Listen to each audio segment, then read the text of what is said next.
Oh goodness me, there is a fish. I'm out today fishing with worms on the drop shot, and I've hooked into something quite good.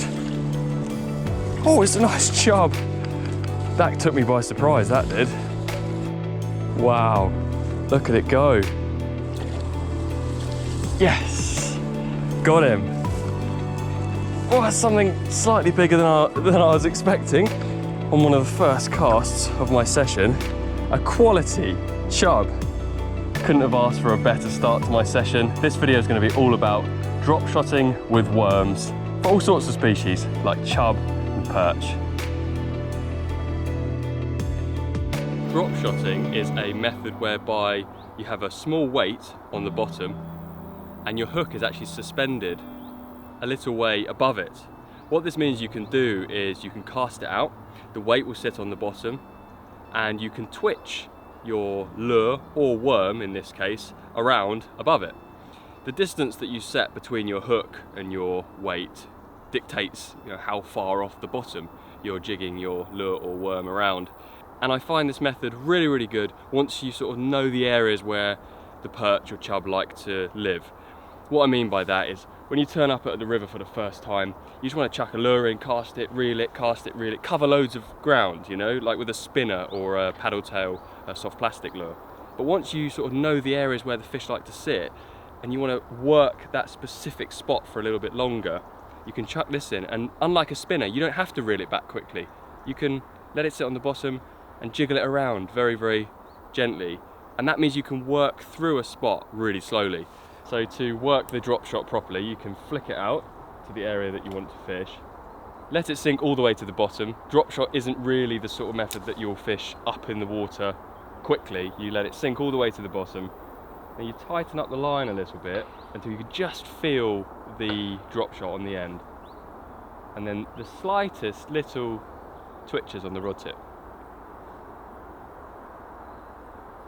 If you do a few little jiggles on one spot, let it sit there for a little while, give it a moment, and then you can reel down a little bit of line on the reel and then twitch it back towards you a little bit more.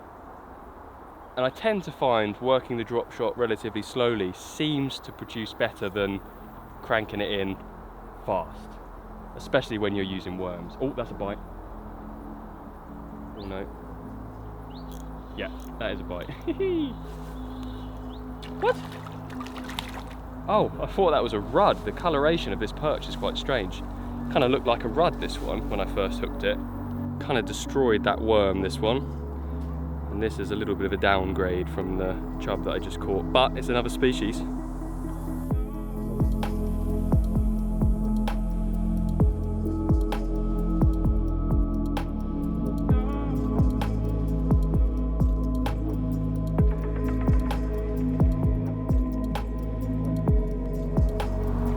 On this session, I've chosen to not bring very much kit. This is obviously beneficial because it means you can walk more, you're not weighed down by your stuff, and if the spot that you're fishing isn't producing, you can just head off downstream and try somewhere else. The actual rod that I use for this sort of fishing is, I think, about 6 foot, 7 foot long.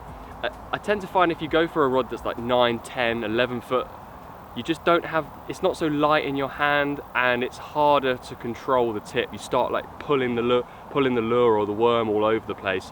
But with a nice short, light rod that's very sensitive, you can feel everything through the rod tip and you can work the lure back towards you really gently.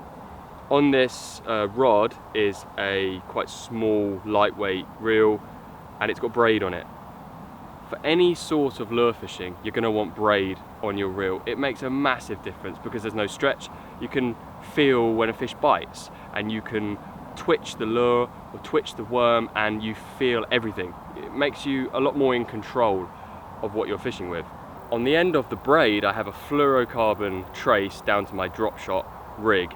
I think what I'll do so that you guys can see it much more clearly and follow it yourselves is we'll head over to the studio to show exactly how we set that up. To tie a basic drop shot rig, you'll need some fluorocarbon.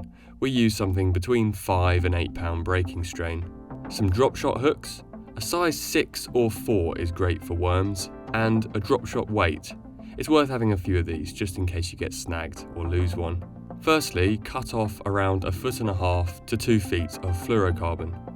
Then take your hook and pass the end of the line through the back of the hook's eye before folding it back on itself and passing it through the eye the opposite way. Now, in the doubled up line, tie an overhand knot with the hook hanging beneath it. Pass the loop in the line over the hook and then tighten it down, wetting the knot to avoid friction damaging the line. Next, take the tag end and pass it through the eye again from the front of the hook. You'll see that once this is pulled down, it helps hold the hook out, ready to hook a fish when it takes the bait. Lastly, slip the drop shot weight onto the line and fix it in place by pulling it down gently. The drop shot weight can be adjusted to change how far off the bottom you're fishing. Attach the fluorocarbon to the braid on your reel with an Albright knot. There's a tutorial of how to tie this knot in the knots playlist on our channel. For my drop shotting today, I've actually chosen to use a worm rather than a soft plastic lure. Reason for this is I just have a little bit more confidence in a real bait than a plastic one. Some people will really rate, plastic baits, you can fish with them for longer, you can catch multiple fish on the same lure, but I've just found with worms I seem to get more other species. Sometimes I'll catch roach, sometimes I'll get perch, chub. I've even had pike, caught carp drop shotting with worms before, and the real bait just gives me that confidence that I'm going to catch. The other thing about worms is they're pretty cheap. A little tub here will do me this session easily. This was £3.50. I said they're cheap. It's quite a lot actually, but you can dig them up if that's too expensive for you. As well as that, I've got my small landing net. The landing net is key on somewhere like this because it's quite a reach to get down to the water.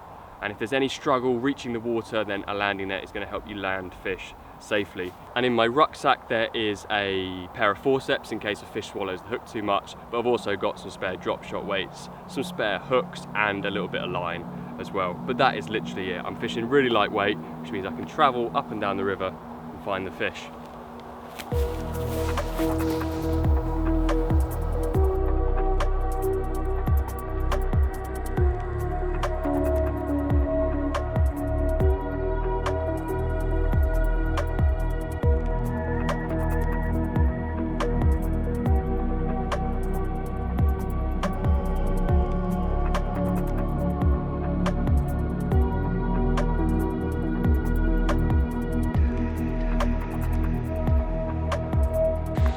Oh, yes, there we go.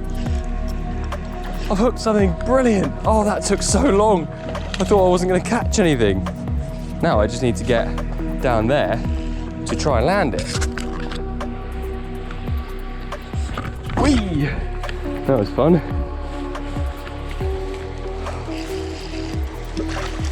Yes, yes, yes! I thought we were going to go home with this last spot not producing a bite. But then, out of nowhere, we got ourselves one. Oh, and it's beautiful, look at that. Well, just as we thought this spot wasn't going to produce a bite, this beautiful creature came along. I've had an amazing couple of, maybe not even a couple of hours, maybe 1 hour fishing on the river. 2 different spots, and some cracking fish caught on the drop shot worm.